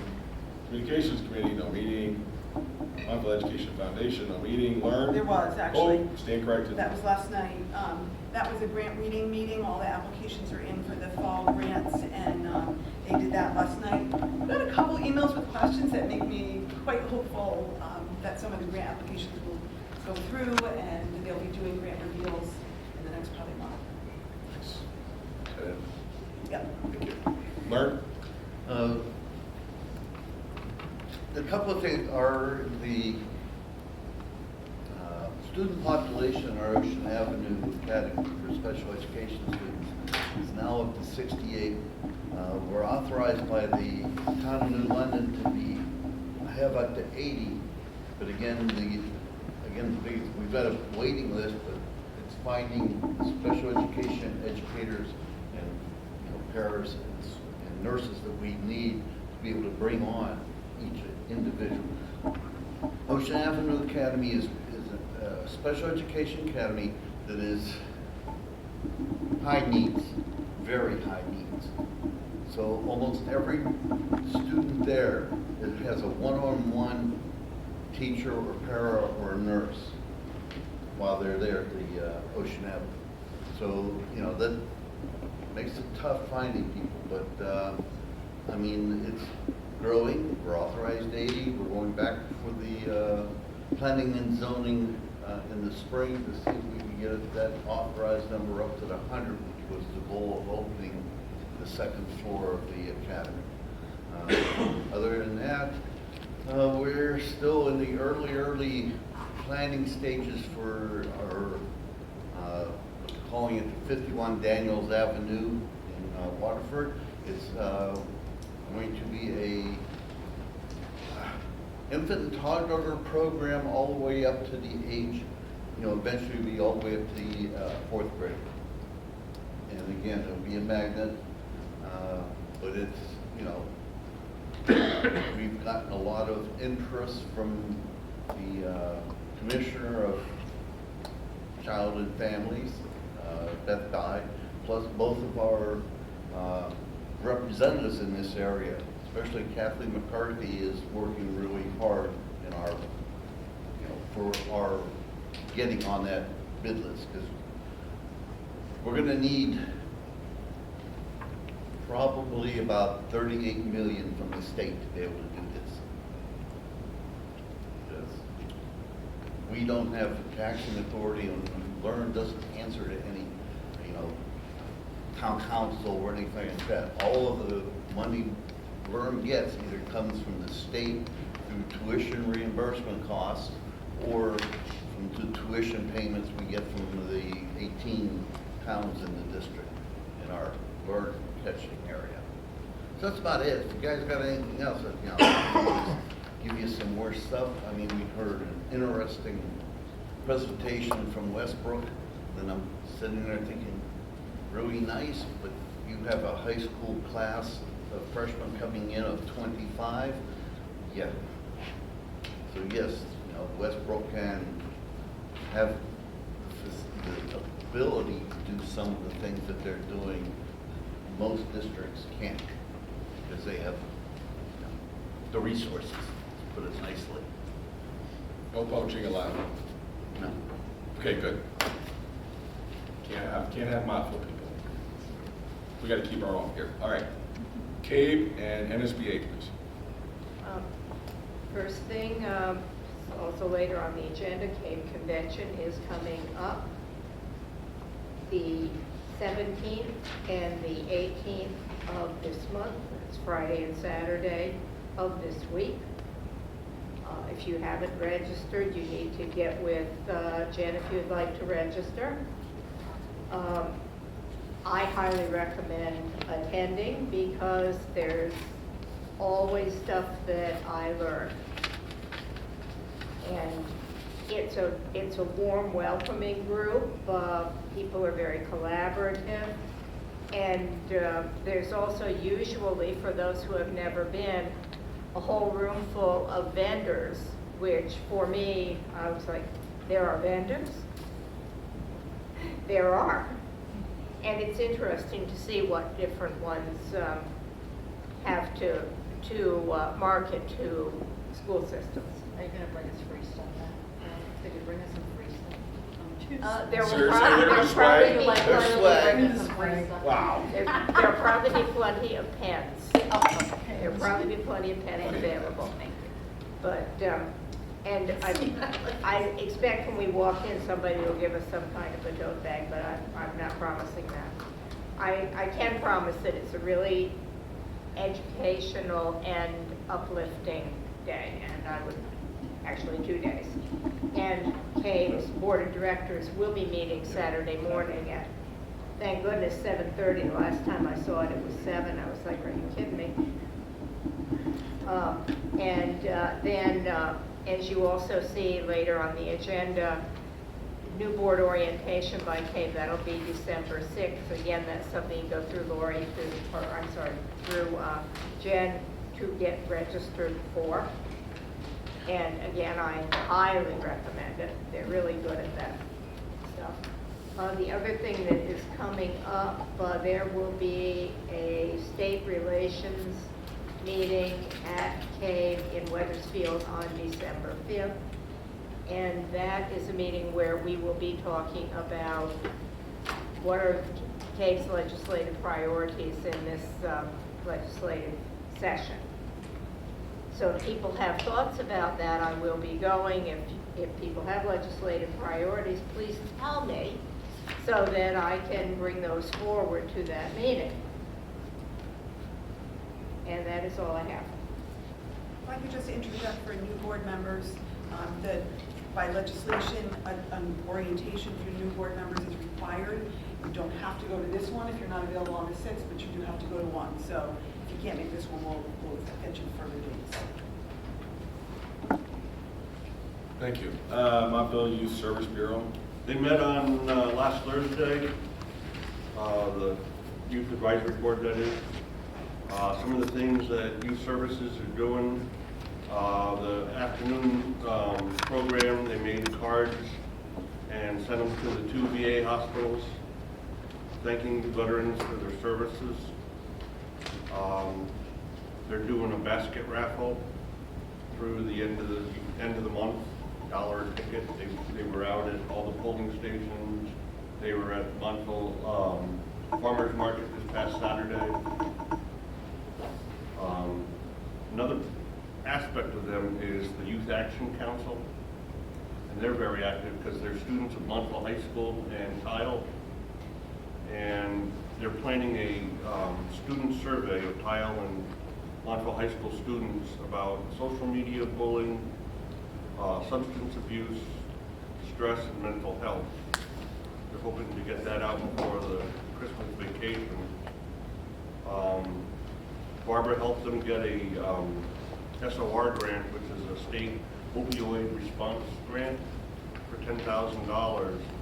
And with the money, they're planning an addiction memory quilt, guest speakers, Narcan for the schools, social media posts, and peer-to-peer lunch and learns. I think we did one of them before. So they'll be able to provide funding for that. And then youth services will meet again, won't meet again until March. Thank you very much. I like youth services. It's kind of the sweeper. They see town, they are very effective with students. I really appreciate them a lot. Student board reps, Alexa. Montville athletics have been excelling this fall season. Both the boys soccer team and volleyball team won the ECC Division Championship for the tournament. The volleyball team also made history winning the ECC Division title for the first time. That's for the regular season. And so did the boys soccer and boys cross country teams. The National Honor Society has focused their fall projects to helping our community outside of school. In October, a successful food drive donated 217 items to the Montville Food Pantry. And currently a project is in place to donate hygiene items to the Madonna Place in Norwich. Last week, the National Art Honor Society submitted their contributions to the Memory Project. If you remember from last year, the Memory Project is a program that pairs students with a child for whom they'll create a portrait or inspiration art of the child's interests. The art is then sent to communities around the world that would otherwise not have methods of capturing childhood memories. And last year they were sent to India, and this year they're on their way to Colombia. Mohegan Elementary and Tile Middle School recently celebrated Veterans Day. Students thanked veterans in their lives with a dessert night and cards at Mohegan, and at Tile, a breakfast was hosted with student-led discussions and an appearance from the Chamber Choir. Both were well attended and a thoughtful way to thank our local veterans. Now that the first quarter has ended, the senior class is one step closer to graduation. As both a fundraiser and fun event for the MHS community, the class of 2024 will be holding their second annual volleyball tournament this Friday, November 17th at 6 p.m. Students of all grade levels are invited to participate as well as spectate, and Tile students have been invited to watch as well. Thank you. Adam? The latter half of October was a very spirited time for the high school. We had our spirit days from the 23rd to the 27th, all of which I participated in, and you could definitely see a lot of participation school-wide. We ended the week with a pep rally, and as it most often does, came down to the juniors and seniors. And there's actually a second tiebreaker after the first one, which, as someone from student government, we hadn't even planned for. So it was definitely took us by surprise. But we had a foot race to decide the winner, and unfortunately, the seniors won that. So congrats to them, I guess. The homecoming was the next day, and I helped decorate, and I'd say we did a pretty good job. There were complications with certain things at homecoming, but I'd say overall it was a very fun night. I think sometime around Halloween, I'm not sure exactly what class it was, but there were some, I think, kindergartners or preschoolers that came into my English class and trick-or-treated. It it was so adorable, and it really made me really happy. Trick or Trunk was also the same night as homecoming, and I wasn't able to go, but Miss Walsh told me the drama club got the award for the best nonprofit there for their cause, so props to them. Throughout October, the soccer team also had a fundraiser where they donated $10 for every goal they got to breast cancer awareness. They also the players' families donated money, and they actually raised over $1,600. So again, a major props to them, and thank you. Taryn and Ava were one of the Montville Marvels, and I've always wondered who does the announcements after school, and after asking them about it the past few days and seeing that, I finally figured out who it was, and it is a really nice thing because I love hearing them go on the announcements every day. They really do make my day every day. And I would love to do it next year. I even reached out to them, so maybe I'll be doing it next year. You're hired. Thank you. Thank you very much. Okay, principals, you have anything you'd like to share with us? I'll just reiterate, we did our Veterans Day breakfast, and it was great. We had over 20 veterans in the local community come on in. Their grandchildren or children that are in the building joined them. Breakfast, the band played, the chorus played. We watched our advisory video, which we do school-wide. And then Mr. Ferrier, who's in the audience, he is American history classes in 8th grade, developed questions to ask the veterans. We broke up in the library, and that was the most impactful time of that event. And we just reiterate, it's really important that our students understand that it's not just a day off of school, and service to country is there's nothing more important to that. And I think our students got a lot out of that, and I just appreciate the veterans that came in and hope to do that every year. Thank you. I got something real quick. We are going to, unfortunately, we've had to deal with a few issues involving some internet safety with some of our students. Our students have been engaging in some, I would definitely classify as unsafe and behavior across the internet. So we've decided to try something a little different with our advisory on this Friday and the next advisory on December 1st. We are bringing in presenters to talk about internet safety, social media safety, and we're trying to bring this out or make this awareness out to our community and our parents. So we've also invited them in at this time. I realize 10 o'clock is a difficult ask for a lot of people to kind of come in, but this is very important, and we've tried these events at night as well. We haven't had the greatest success getting people in, so we'll try to get them in during the day. So I have a flyer that I pass out just to promote it. This has gone home to all of our families throughout the last couple of weeks, and if you'd be interested to come in, you're also invited.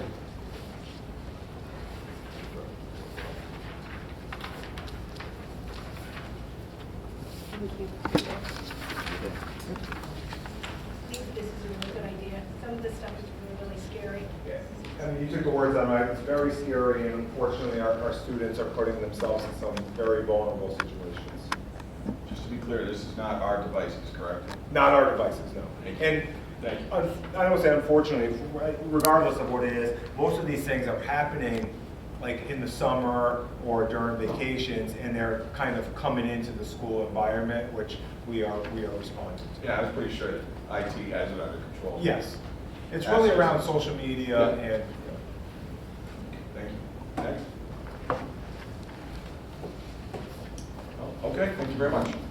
All right, informational items. Dates, future dates. November 17th, 18th, Cave Caps Convention. That is at the Mystic Marriott in Groton.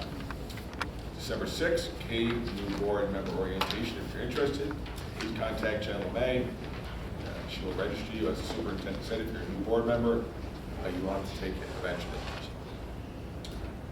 All right, report on district operating plan. Holly's homesick today. She sent her regrets, especially to the new board members. She really wanted to meet you all, so she'll see you next week. And we're actually had some overlapping reports, so Diane's going to cover for her. All right, Assistant Superintendent.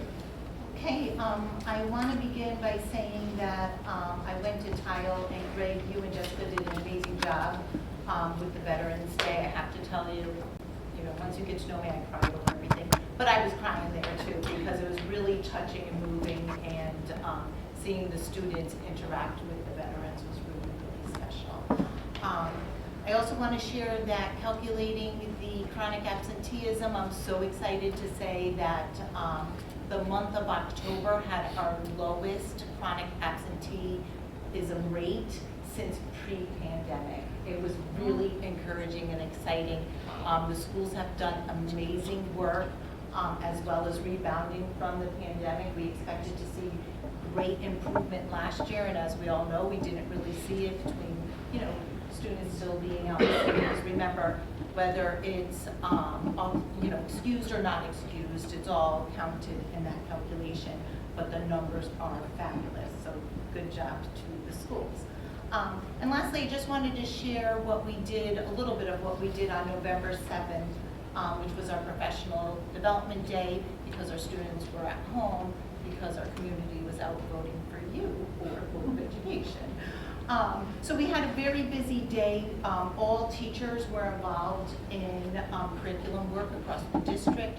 Some were learning new programming, assessment tools, working on vision of a graduate, but throughout the whole district, everybody was involved in their curriculum and working with their grade level or content teams. We had smartboard training, so as you know, we have just finished putting in smartboards in all classrooms across the district. And we had our second training for our middle and high school teachers and our first training for elementary teachers because they just finished getting them installed. And it was fabulous training. I heard back from all of our teachers that really enjoyed the training. It was interactive. They modeled really good teaching and how they didn't just get up there and explain how to use it. They really put them in small groups, sent them into rooms with smart boards, gave them tasks to do to figure out, and they came back and shared out. So they found it really valuable. We also had a trauma-informed care training program, which included our special education supervisors, special education teachers in our Pathways programming, social workers and school psychologists, and we're working with Learn on it's called Uplift, but it's really about a trauma-informed classroom focused around resiliency to work with our neediest students that need that extra support. The long-term goal with this is some of the folks that attended this training eventually will become trainers, for the rest of the staff, because we know everybody needs some, trauma-informed care strategies and interventions so that it will have an impact on the whole school around climate.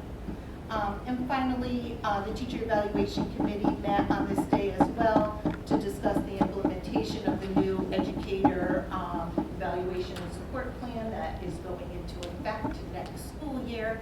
So we talked about some observation protocols and some potential rubrics. We'll be meeting throughout the year to come up with a plan and move forward for next year, but it really focuses on continuous improvement and professional development to increase the effectiveness of all educators, which will yield better outcomes for our students. Thank you. That's it. Superintendent? I am working on putting together a district parent advisory committee. We've had that in way past years with different superintendents. We've had difficulty getting membership, but right now, because I've been out talking to a lot of parents, it seems there are some people really engaged and interested. And given the difficulty I anticipate we'll have with our budget development this year, I thought it would be really helpful to start to meet with a group of parents and have them understand the challenges that we're facing, understand what we're trying to do, offer their input and feedback, particularly around our facilities, our capital plan, and our operating budget. So we have our first meeting tomorrow night at 6 o'clock, and I have just a handful of people right now coming, about 8, but I'm hoping everyone will bring someone else, and we do have representation from across the schools. So I'm pleased that we're going to be able to start that, and hopeful that will help us in communicating the budget. The security grant, as you were aware, our security grant that we filed last spring was not accepted for any of our schools. And I just wanted to make you aware of what was in that grant so that as we develop the budget and think about the capital plan, you can think about what you want to, how do you want to maybe make up for that if you do. Things that were in that grant were indoor cameras, particularly at Oakdale and Mohegan, which have some outdoor cameras but really lack the ability to record things that are happening inside the schools. Some additional indoor cameras at the remaining schools, penetration-resistant window film. We started at the high school. We still have a number of windows that could use that film, as well as tile and Oakdale. And very importantly, replacement of the door access system across the district. That is something that, if you've been on the board for a while, you know that we've had trouble with the cards working. That's because the system's old, it's no longer serviceable, parts are not available, and we were really hoping we'd give grant support to replace that, but that's something that we'll need to look at probably as a capital project. We will discuss as time goes on, what do we want to put in the budget, what do we want to, make a capital request for, or what do we potentially want to draw from the 2% account to fund. But I just wanted to put that out there. The document that was all of the things that were in that grant is loaded in your board materials, so I encourage you to take a look at that as we move into the budget season. I will tell you that we had a recent meeting of our district-wide security committee, and they very clearly expressed that more important than any of that was security personnel, and particularly the fact that we have security officers, the board's portion, not the SROs, but the SSOs in the ARP ESSER grant. There are 4 that are currently not in our budget, and they expressed, everyone at that committee, that if they had to pick anything of all this equipment or that, it would be those people that they would like to see somehow moved into the budget from the grant. I'm also working on a district master plan. As part of our HVAC application, we need to demonstrate that before the state wants to give us money to put into a building, that we have a care plan for that building, that we're future thinking. Part of that is obviously our capital planning, but we're trying to do a bit more with that and really look at our facility needs educationally, programmatically, as well as structurally and mechanically. So we're building that plan right now. Diane and I actually went to Tile and spoke to all the teachers there, asked for their input in, how is Tile functioning for them instructionally and programmatically. We are continuing to do that with teachers across the district, as well as gathering information that I'm getting from Steve Carroll, from Nick around the wireless and infrastructure for IT, and putting that plan together. It's in pretty good shape. Actually, Diane and I are meeting tomorrow to sort of flesh out what it will look like, and I anticipate I'll have that to show you at the December board meeting.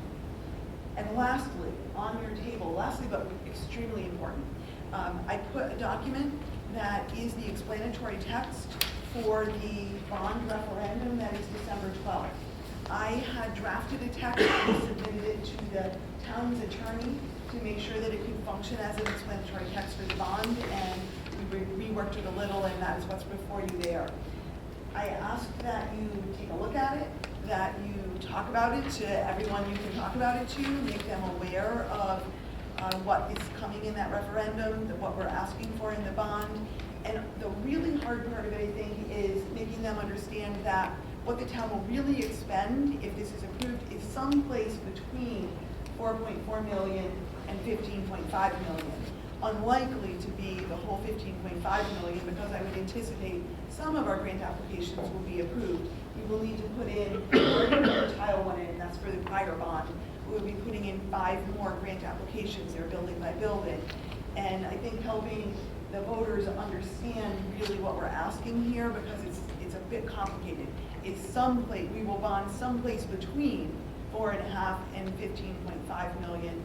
There's a lot of FAQs there just from the things that I heard as concerns from people in the community and tried to address in the FAQs.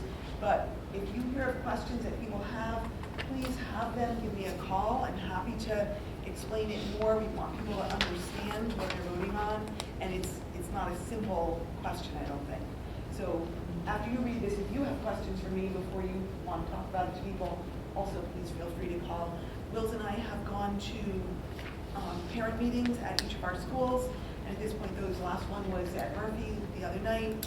So we've tried to catch as many parents as we can, again, to say to them, well, we can't publicly advocate that you vote one way or another. Parents can, and you're a parents group, and you can certainly form an opinion and then decide how you want to talk to people and advocate for it. So those meetings have gone very well. Thank you. Citizens' comments? Citizens' comments? Citizens' comments, hearing none. Okay, welcome to new board members. This is a challenge. As I said at the beginning of the meeting, we are a team of 9. We function very well together, work together, and our goal is simply to educate children. That's it. We're here to educate children, make sure that administrators get the funding necessary, the community understands what we're doing, and educate children. A little bit about myself for you people that are new. I'm real big on paraprofessionals. I just had lunch with somebody at Electric Boat today who thought it was hilarious because he's in East Lyme. He says, I really appreciate you teaching those paraprofessionals because we hire them full time. I said, I'm going to joke a little bit over my hamburger with you, but it's really not that funny. Like, it's really not that funny. You're pulling the people that we're trying to cultivate and grow in this community. So para is a big deal. I'm a big fan of security. All of you know that. I would suggest if you're going to do social media, if you want to speak on your own behalf, that's fine, but please do not speak for the board unless you clear it as a team or through minimum superintendent. We don't need any kind of feedback that's unnecessary. That's not been a problem, but I just wanted to throw that out there for conversation. All right, future agenda items. What would the board like to talk about on the next agenda? Okay, I'll tell you what I want to talk about. Oh, go ahead. Well, this may be a tough question, but do we have a long-term capital plan? Our capital plan extends out 5 years, so we always add a 5th year to it. But as I'm doing that district master plan, that's the place where we're saying, okay, what else is there that we foresee beyond that? And the place where we would get to potentially programmatically, there's something significant that doesn't meet our needs right now and what we want to do. So that's what that district master planning is all about. And when we meet in the December meeting, I would value all your input in that.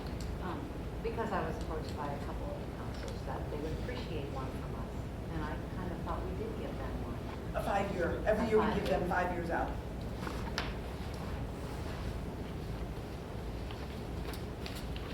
Okay, I'd like to see cameras from Mohegan and Oakdale on the next agenda. We have plenty of money in our 2%. If you don't know what our 2% fund is, I'll explain to the new board members. The 2% fund is we're allowed to keep 2% of our budget a year, up to 2% of our authorized budget a year, in a separate account in the town if we don't use it. The state allows this, the town has to approve it, the council approves it. The key is it can't be used for teachers. It's like one-time expenditures. So in my opinion, this is a very good expenditure for cameras at Mohegan and Oakdale. And let's just get this done. Where would they be put? The principals have gone through with Nick and mapped out their schools.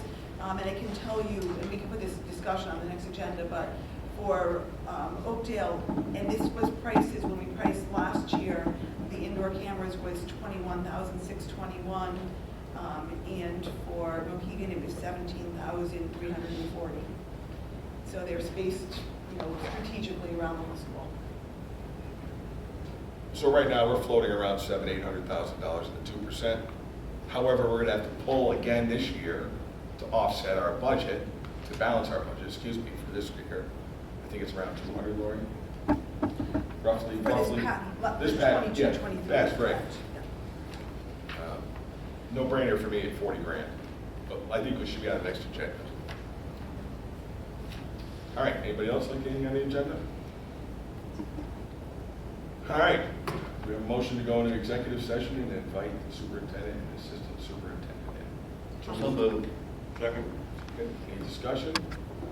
Hearing none, all those in favor say aye. Aye. Any opposed? Any abstentions? Hearing none? We will be in executive session at 8:04. Thank you.